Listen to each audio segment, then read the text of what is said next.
الحمد لله نحمده ونستعينه ونستغفره ونؤمن به ونتوكل عليه ونعوذ بالله من شرور أنفسنا ومن سيئات أعمالنا من يهده الله فلا مضل له ومن يضلله فلا هادي له ونشهد أن لا إله إلا الله وحده لا شريك له ونشهد أن سيدنا ومولانا محمدًا عبده ورسوله وصلى الله عليه وعلى آله وأصحابه وأزواجه وأتباعه وسلم تسليمًا كثيرًا كثيرًا.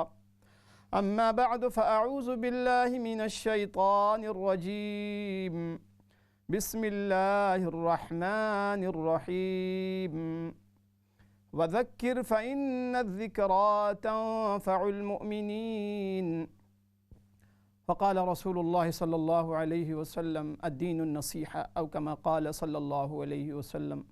صدق الله المولانا العظيم وصدق رسوله النبي الكريم ونحن على ذلك لمن الشاهدين والشاكرين والحمد لله رب العالمين. إن الله وملائكته يصلون على النبي يا أيها الذين آمنوا صلوا عليه وسلموا تسليما. اللهم صل على محمد وعلى آل محمد كما صليت على إبراهيم وعلى آل إبراهيم إنك حميد مجيد. اللهم بارك على محمد وعلى آل محمد كما باركت على إبراهيم وعلى آل إبراهيم إنك حميد مجيد. رب اشرح لي صدري ويسر لي امری واحلل عقدۃ من لسانی یفقہوا قولی. محترم ناظرین و سامعین، السلام علیکم ورحمۃ اللہ وبرکاتہ. پروگرام آپ کا سوال میں آپ تمام دیکھنے والوں کو، سننے والوں کو دل کی اتاہ گہرائیوں سے خوش آمدید ہے، خیر مقدم ہے، ویلکم ہے. اللہ کریم سے دعا بھی ہے کہ اللہ کریم آج کی اس نشست کو ہم سب کے سننے سنانے کو اللہ پاک شرف قبولیت عطا فرمائیں، اور جو کچھ ہم سنیں سنائیں اللہ کریم ہم سب کو، تمام سننے والوں کو، دیکھنے والوں کو اللہ ہم سب کو عمل کی توفیق عطا فرمائیں. آمین یا رب العالمین. ناظرین، میں جب بھی حاضر ہوتا ہوں شب جمعہ کے حوالے سے میں عرض کرتا ہوں آپ کی خدمت میں کہ دیکھیں یہ جو رات ہے نا، جمعہ کی رات ہے، ہم شب جمعہ، نائٹ آف جمعہ کہتے ہیں. شب جمعہ یہ بڑی متبرک رات ہوتی ہے، چونکہ آنے والا جو دن ہے سید الایام ہے، جمعہ کا دن ہے. تو آج کی رات کے حوالے سے الحمدللہ اللہ کریم کا ہمیں شکر ادا کرنا چاہیے کہ اللہ پاک نے ہمیں مزید ایک جمعہ کی رات اور عطا فرمائی. اللہ کریم آپ سب کی، ہم سب کی زندگیوں میں اللہ کریم برکتیں عطا فرمائے، اور ہر وقت جو بھی زندگی کے اندر جو لمحات ہمیں مل رہے ہیں اللہ کرے کہ ان لمحات کو آخرت کی تیاری میں ہم گزاریں، آخرت کی فکر کے ساتھ گزاریں. اللہ علماء نے لکھا ہے کہ ہر وہ لمحہ، جس لمحے میں، جس وقت میں اللہ کا ذکر نہ کیا جائے نا، جس میں اللہ کا ذکر نہ ہو، جس میں کوئی خیر کا کام نہ ہو، وہ وقت جو ہے ظاہر ہے کہ فضول وقت جو گزر جائے وہ حسرت کا باعث بنتا ہے، قیامت کے دن حسرت کا باعث بنتا ہے. اس لیے کوشش کرنی چاہیے کہ ہر موقع پر جب بھی اللہ کریم ہمیں فرصت کا وقت عطا فرمائیں تو اس میں کوئی ذکر و اذکار ہو جائے. یہی وجہ ہے کہ ہمیں الحمدللہ ہماری اور آپ کی یہ شریعت بڑی، اللہ اکبر، اللہ کریم نے بڑی پیاری شریعت ہمیں عطا فرمائی. فرمایا گیا کہ جب کسی محفل میں بیٹھو اور تمہیں ایسا محسوس ہو کہ ظاہر ہے کہ بہت سی باتیں گفتگو ہم کرتے ہیں تو لا یعنی باتیں ہماری یہاں بہت زیادہ ہوتی ہیں، فضول باتیں زیادہ ہوتی ہیں، مقصد کی باتیں کم ہوتی ہیں، ہیلدی گفتگو کم ہوتی ہے، اور باتوں میں غیبت ہو جاتی ہے، بد کلامی ہو جاتی ہے، بدخواہی ہو جاتی ہے. تو جب بھی کسی محفل سے اٹھو تو تیسرا کلمہ پڑھ لیا کرو، سبحان اللہ والحمد للہ ولا الہ الا اللہ واللہ اکبر ولا حول ولا قوة الا باللہ العلی العظیم. تو اس کی برکت سے جو بھی محفل میں گفتگو میں کمی کوتاہی ہوتی ہے اللہ پاک اس کلمے کی برکت سے معاف فرما دیتے ہیں. بندہ استغفار بھی کر لے فوری طور پہ. تو دیکھیں ہماری اور آپ کی کتنی پیاری شریعت ہے. آپ اگر غور کریں تو ہر اللہ پاک کے حکم میں، رحمت عالم صلی اللہ علیہ وسلم کی ہر بات میں اس بات کا پورا اشارہ ملتا ہے کہ اللہ پاک دراصل چاہتے ہیں کہ اللہ کا ہر بندہ جہنم سے بچ کر جنت میں جانے والا بن جائے. اس لیے قدم قدم پہ ہمیں بشارتیں، قدم قدم پہ ہمیں مبارکبادیاں، قدم قدم پہ اجر و ثواب کا وعدہ، قدم قدم پہ جنت کا تذکرہ، چھوٹی چھوٹے عمل پہ، ہمارے چھوٹے چھوٹے عمل پہ، چھوٹی چھوٹی نیکی پہ بڑی بڑی بشارت.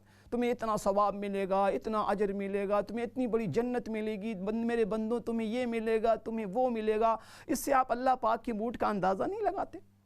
دنیا میں بے شمار موقع پر ہم کسی آفس میں جاتے ہیں، کسی ادارے میں جاتے ہیں، تو وہاں کے ورکرز، وہاں کے اسٹاف کا جو رد عمل ہمارے ساتھ جو برتاؤ ہوتا ہے، اس برتاؤ کو دیکھ کر ہم اندازہ لگا لیتے ہیں کہ آج ہماری فائل نکل جائے گی، آج ہمارا کام ہو جائے گا، آج ہمیں پاسپورٹ مل جائے گا، آج ہمیں ویزا مل جائے گا۔ انٹرویو میں ہم جب شریک ہوتے ہیں تو انٹرویو کے انداز سے ہم اندازہ لگا لیتے ہیں کہ میرا انٹرویو بہت اب ہمیں ویزا مل جانا ہے، ویزا آج ہمیں ملے گا، بہت اچھا انٹرویو گیا۔ آپ قرآن مجید پڑھیں، اللہ رسول صلی اللہ علیہ وسلم کی باتوں کو سنیں، آپ کو اندازہ نہیں ہوتا کہ اللہ پاک کیا چاہتے ہیں، اللہ پاک کا موڈ کیا ہے، رحمت عالم صلی اللہ علیہ وسلم کیا چاہتے ہیں اپنی پوری امت کے حوالے سے۔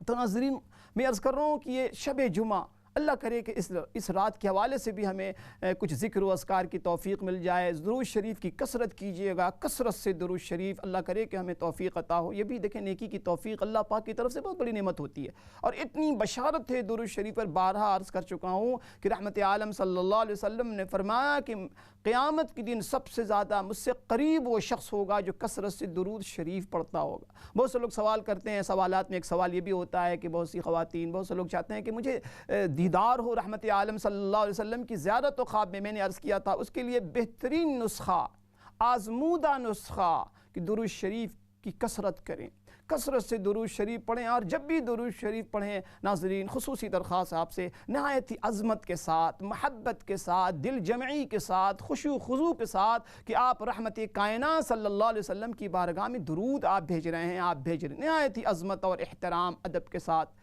تو اللہ کرے کہ ہمیں اس بات کی توفیق ہو۔ اس کے علاوہ سورہ کہف اگر آپ پڑھیں تو اللہ کریم آپ کو بہت جزائے خیر عطا فرمائے گا۔ سورہ کہف کی تلاوت کریں، کوشش کریں کہ جمعے کے دن سورہ کہف کو ترجمہ کے ساتھ ہم پڑھیں، ہم دیکھیں کہ الحمدللہ الذی سے لے کے آخر تک اللہ پاک نے کیسے کیسے مضامین بیان فرمائے، کیا کیا اللہ اکبر اس کے اندر کیسے کیسے ذخائر موجود ہیں، کیا کیا مضامین ہیں۔ تو کوشش کریں کہ سورہ کہف کی تلاوت ہو، کچھ ذکر و اذکار ہو جائے۔ اب ویسے بھی دیکھیں نا، سردیاں شروع ہو گئی ہیں، ماشاءاللہ بہت لمبی رات ہوتی ہے، صبح 7:40 پہ جو ہے نا سورج طلوع، بہت خاصا وقت ہوتا ہے۔ ہم اگر 10، 11، 12 بجے بھی سو، تب بھی ہمارے پاس 6-7 گھنٹے ہوتے ہیں۔ تھوڑا سا فجر سے پہلے اٹھ جائیں، تھوڑی سی تلاوت ہو جائے، کم از کم ادنا درجہ یہ ہے کہ کم از کم سورہ یاسین شریف پڑھ لیں اور تھوڑی سی تلاوت کر لیں۔ اگر وقت اللہ پاک توفیق دیں تو اشراق تک آپ مصلی پہ بیٹھے رہیں، تھوڑی سی اذکار، درود شریف، استغفار کی کثرت ہو جائے، بچوں کو بھی اٹھائیں۔ تو الحمدللہ یہ ہمارا اور آپ کا یہ دین بہت پیاری اللہ پاک نے شریعت، پیارا دین، اور ایسا دین اللہ پاک فرماتے ہیں کہ اے میرے بندو، ہم اس دین سے ہم راضی ہیں، وَرَضِيتُ لَكُمُ الْإِسْلَامَ دِينًا۔ آپ اندازہ لگائیں کہ یہ کتنا پیارا دین ہوگا جس کو اللہ پاک اپنی خوشنودی کا سرٹیفکیٹ عطا فرما رہے ہیں کہ میرے بندو، میں تمہارے اس دین سے راضی ہوں، میں راضی ہوں۔ اب جس سے اللہ راضی ہوں تو دین پر جو عمل کرنے والے لوگ ہوں گے، ان بندوں سے اللہ پاک کتنا راضی ہوں گے، کتنا خوش ہوں گے۔ بہرحال ناظرین، آج ایک تو درخواست شب جمعے کے حوالے سے، اللہ کرے کہ ہمیں توفیق ہو اور بھرپور انداز میں ہم اس کی تیاری کریں، اور یعنی ایک تو ٹارگٹ بنائیں اور گول بنائیں، ہم نے کرنا کیا ہے۔ تھوڑی سی تلاوت، سورہ کہف پڑھ لیں، درود شریف پڑھ لیں، اور نماز کی پابندی، فجر کی پابندی۔ میں نے ابھی عرض کیا کہ دن بہت چھوٹے ہو گئے ہیں، بہت سے لوگ الحمدللہ روزے بھی رکھ رہے ہیں، بہت سی خواتین بھی روزے رکھ رہے ہیں۔ اللہ کریم تمام لوگوں کے روزوں کو قبول فرمائیں، اللہ پاک تمام لوگوں کے قیام اللیل کو قبول فرمائے۔ بہت بڑی رات ہے، چھوٹا سا بھی حصہ اگر رات کا ہم عبادت میں اگر ہم صرف کریں تو بڑی خوش نصیبی اور سعادت مندی کی بات ہوگی۔ اچھا دیکھیں، آج جو موضوع لے کر آیا ہوں، قرآن مجید کے اندر سورہ ذاریات کی آیت میں نے آپ کی خدمت میں پیش کی ہے، تلاوت کی ہے، اور اس آیت میں بڑی مختصر سی آیت اللہ کریم کا ارشاد گرامی ہے، اعوذ باللہ من الشیطان الرجیم وذکر فإن الذکرى تنفع المؤمنین۔ اے میرے محبوب صلی اللہ علیہ وسلم، آپ نصیحت کیا کیجئے، آپ نصیحت کیجئے۔ کیوں؟ فإن الذکرى تنفع المؤمنین، ڈیفینیٹلی، بلا شبہ، بے شک نصیحت مومنوں کو فائدہ پہنچاتی ہے، فائدہ پہنچتا ہے، فائدہ پہنچتا رہے گا۔ آپ نصیحت کیا کیجئے۔ آپ اندازہ لگائیں یہ کس کو حکم ہو رہا ہے؟ سید المرسلین کو، امام الانبیاء صلی اللہ علیہ وسلم، جن پر ہم سب کے ماں باپ قربان ہوں، ان کو اللہ پاک حکم دے رہے ہیں کہ میرے محبوب صلی اللہ علیہ وسلم آپ نصیحت کیجئے۔ کیونکہ نصیحت ڈیفینیٹلی، فإن الذکرى، بے شک نصیحت فائدہ دیتی ہے، کس کو؟ مومنین کو۔ مومنین کا اس لیے کہ ظاہر ہے کہ جو مومن ہوگا، جس کو جنت کا یقین ہوگا، جس کو اللہ پاک کے عذاب کا ڈر ہوگا، جس کو آخرت پر یقین ہوگا، وہی تو نصیحت حاصل کرے گا۔ جس کو خدا نہ خواستہ آخرت پر یقین ہی نہ ہو، اللہ کی ذات پر یقین ہی نہ ہو، جنت اور جہنم کا اس کے عقیدے کے اندر ایسی کوئی چیز ہی نہ ہو، اس کو تو فائدہ نہیں پہنچے گا۔ تو مومنین کا خاص کر کے ذکر فرمایا کہ فَإِنَّ الذِّكْرَ تَنْفَعُ الْمُؤْمِنِينَ۔ اب مجھے یہ بتانا یہ ہے کہ نصیحت کسے کہتے ہیں۔ عربی زبان، میں نے بارہا عرض کیا ناظرین، عربی زبان، عربک لینگویج ایسی رچ اور بادشاہ زبان ہے کہ اس زبان کی کوئی متبادل نہیں۔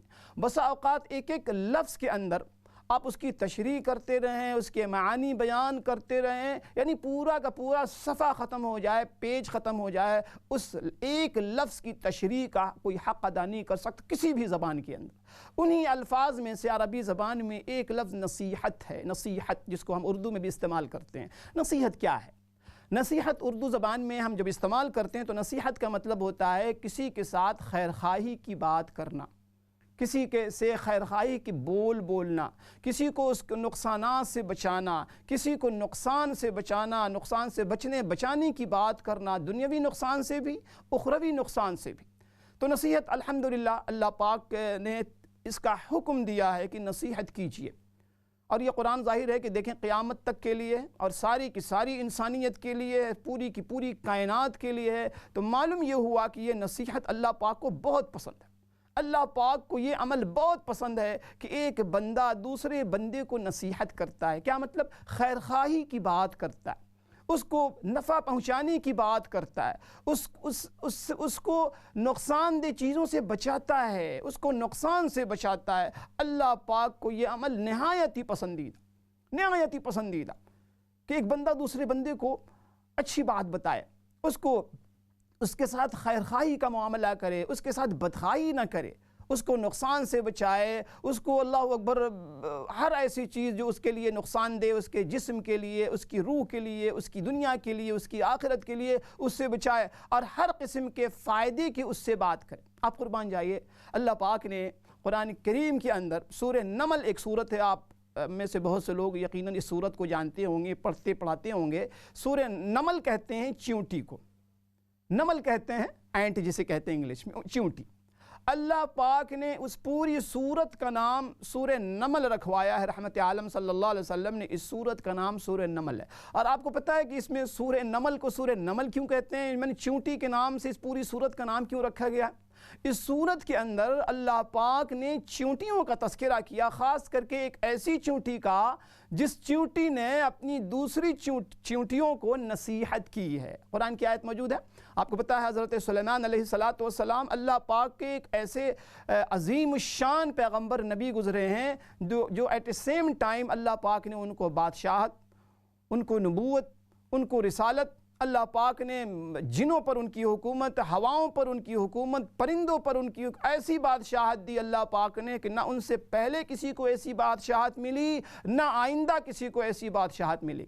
آج کیا دنیا کی بادشاہت آپ دیکھیں، چھوٹے چھوٹے ملک ہوتے ہیں، پھر ان کے کیا اختیارات ہیں، ان کے کیا اللہ اکبر کیا ان کے دائرے ہیں، کیا اس کی حیثیت ہے۔ سلیمان علیہ السلام کو اللہ پاک نے ہواؤں پر، جنوں پر حکومت عطا فرمائی تھی، اور پھر پرندوں پر اللہ پاک نے حکومت عطا فرمائی تھی، بادشاہت عطا فرمائی تھی۔ تو اللہ پاک نے اس چیونٹی کا واقعہ نقل کیا ہے کہ سلیمان علیہ السلام کا قافلہ ایک مرتبہ کہیں جا رہا تھا، تو ایک چیونٹی نے اپنے ہمجنس چیونٹیوں سے یہ کہا کہ یا ایھا النمل ادخلوا فی مساکنکم، اپنے گھروں میں تم داخل ہو جاؤ، کہیں ایسا نہ ہو کہ سلیمان کا لشکر اور ان کا قافلہ جو آ رہا ہے ان کے پاؤں تلے تم دب جاؤ اور تمہاری جان چلی جائے، اس لیے بچایا نقصان سے۔ اللہ پاک کو اس چونٹی کی یہ ناصحانہ باتیں اور یہ ناصحانہ اللہ اکبر امر کرنا اور نصیحت کرنا اتنا پسند آیا کہ اللہ پاک نے قرآن کی آیت بنا دی۔ قرآن کی آیت موجود ہے فَتَبَسَّمَ ضَاحِكًا مِّن قَوْلِهَا۔ حضرت سلیمان علیہ السلام نے چیونٹی کی اس ناصحانہ گفتگو کو جب آپ نے سنا تو آپ نے تبسم فرمایا، آپ مسکرائے، اسمائل کیا، فتبسم ضاحكا من قولها، پھر اللہ پاک کا شکر ادا کیا، وقال رب اوزعنی ان اشکر نعمتک التي انعمت علی وعلی والدی، اللہ پاک کا شکر ادا کیا کہ میرے اللہ یہ آپ کا کمال ہے، یہ جو آپ نے مجھے شرف بخشا ہے، مجھے جو آپ نے نعمتیں عطا کی ہیں کہ میں چونٹی کی آواز اور اس کا کلام میں نے سن لیا، اس کی بات مجھے سننے کی بھی اور سمجھنے کی بھی جو صلاحیت آپ نے مجھے دی ہے، میرے اللہ اس میں میرا کوئی کمال نہیں، میرا کوئی ٹیلنٹ نہیں، اے اللہ میری طرف سے کوئی کمال نہیں، یہ آپ کا کمال آپ نے دیا، ان اشکر نعمتک، اے اللہ مجھے شکر گزاری کی توفیق عطا فرما۔ تو میں عرض یہ کر رہا ہوں کہ ناظرین، جب اللہ پاک کو ایک بے زبان، جن کی زبان ہم لوگ نہیں سمجھتے، یہ حضرت سلیمان علیہ السلام کو معجزے کے طور پہ اللہ نے یہ بھی معجزہ عطا فرمایا تھا کہ وہ پرندوں کی زبان سمجھتے تھے۔ تو میں عرض کر رہا ہوں کہ اللہ پاک کو جب ایک ننھی سی جان، ننھی سی مخلوق، چھوٹی سی کمزور مخلوق کا نصیحت کرنا اتنا پسند آیا کہ اللہ پاک نے پوری سورہ نمل اتار دی، پوری سورۃ النمل موجود ہے قرآن کریم کے اندر، اللہ پاک نے اس واقعے کو خاص اس کا تذکرہ کر کے اسی مناسبت سے پوری سورت کا نام سورہ نمل رکھا گیا۔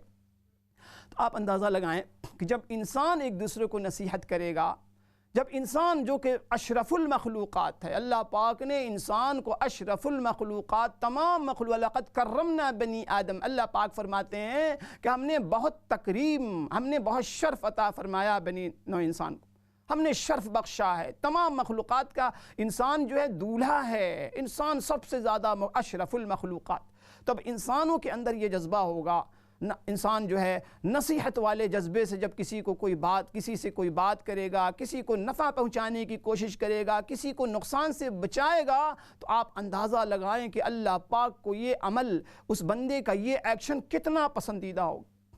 بہت دور نہیں، آپ کچھ عرصے پہلے اگر جائیں ماضی کے جھروکوں میں جھانکیں اور دیکھیں کہ ہمارے یہاں جو ہمارے بڑے بزرگ تھے، اسلاف تھے، ان کا کیا معمول تھا، کیا ان کا طریقہ تھا۔ تو آپ یقیناً طور پہ اگر آپ نے وہ دور دیکھا ہے 25 سال پہلے، 30 سال پہلے کے دور میں، کہ ہمارے یہاں الحمدللہ جب ہم لوگ چھوٹے چھوٹے تھے، ہم جب بھی کہیں سفر پہ جاتے، ابا جی کی خدمت میں حاضر ہوتے، اب کہتے ابا جی کوئی نصیحت کر دیجئے، ابا جی میں سفر پہ جا رہا ہوں، ابا جی میں فلاں کام کے لیے جا رہا ہوں۔ تو والدین اور بڑے چھوٹے ان سے مشورہ مانگتے تھے، نصیحت کا ڈیمانڈ کرتے تھے، اور بڑے ان کو نصیحت کیا کرتے تھے کہ بیٹا دیکھنا، تم سفر پہ جا رہے ہو، ایسے سفر پہ ایسے وقت گزارنا، دن ایسے گزارنا، رات ایسے گزارنا، گھر کا یعنی مختلف چیزوں کے حوالے سے بڑے نصیحت کیا کرتے۔ اور یہ نصیحت کا یہ عمل اتنا مبارک عمل تھا، اتنا متبرک عمل تھا کہ اس کے بڑے فائدے ہوتے تھے، بڑے بے تحاشا اس کے فائدے تھے۔ اب دیکھیں بڑا مشہور واقعہ ہے حضرت عبدالقادر جیلانی رحمۃ اللہ علیہ کا، بڑا ان کا تذکرہ ہم کرتے ہیں، سنتے ہیں، سناتے ہیں، الحمدللہ بہت بڑی ذات گرامی، بہت بڑی ہستی، بہت بڑے اللہ اکبر اللہ پاک کے ولی، بہت بڑے قطب، بہت بڑے ابدال، بہت بڑی شخصیت ہیں۔ کس کی؟ حضرت عبدالقادر جیلانی رحمۃ اللہ علیہ کی، بہت عظیم ہستی۔ ان کا بڑا مشہور واقعہ ہم لوگ خوب سنتے سناتے ہیں کہ جب وہ سفر کے لیے علم کی تلاش میں، طلب علم کے لیے وہ نکلے، تو والدہ محترمہ نے ان کی نصیحت کی کہ میرا بیٹا کچھ بھی ہو جائے، کبھی بھی کسی حال میں بھی سچ کا دامن نہ چھوڑنا، جھوٹ نہیں بولنا ہے تم نے، کسی بھی حال میں کچھ بھی ہو جائے، جھوٹ سے کوئی کمپرومائز نہیں۔ بہرحال وہ نیک خاتون نے، اللہ اندازہ لگائیں کہ جو عبدالقادر جیلانی رحمۃ اللہ علیہ کی والدہ ماجدہ ہوں گی، کتنی بڑی ولیہ ہوں گی، کتنی نیک اور پارسا اور پاکیزہ خاتون ہوں گی، آپ امیجن کر سکتے ہیں۔ نصیحت کیا کر رہی ہیں کہ میرا بیٹا تو نے دیکھنا، تو نے جھوٹ نہیں بولنا ہے، جھوٹ نہیں بولنا ہے، جھوٹ اللہ پاک کو پسند نہیں ہے۔ جھوٹ کے بارے میں فرمایا کہ آیت المنافق ثلاث، منافق کی علامات بتائی گئی ہیں کہ جب منافق بات کرتا ہے اذا حدث کذبا، جب بھی گفتگو کرے گا، بات کرے گا، جھوٹ بولے گا۔ واذا وعد اخلفا، جب وعدہ کرے گا تو وعدہ خلافی کرے گا، وعدہ توڑ دے گا۔ واذا اؤتمن خان، اور جب اس کو امین بنایا جائے گا، اس کے پاس امانت رکھی جائے گی تو خیانت کرے گا۔ معلوم یہ ہوا کہ جھوٹ علامات نفاق میں سے، منافق کی علامت میں سے۔ تو میں عرض کر رہا تھا اللہ پاک کی قدرت، اللہ پاک کا کرنا ایسا ہوا کہ عبدالقادر جیلانی رحمۃ اللہ علیہ ابھی چھوٹے سے ہیں اور قافلے میں آ گئے، اور یہ نصیحت والدہ کی طرف سے یہ نصیحت کو یاد رکھ۔ ظاہر ہے کہ وہ دور بڑا عجیب دور تھا، یہ دور تو تھا نہیں، ظاہر ہے کہ جو سفر تھا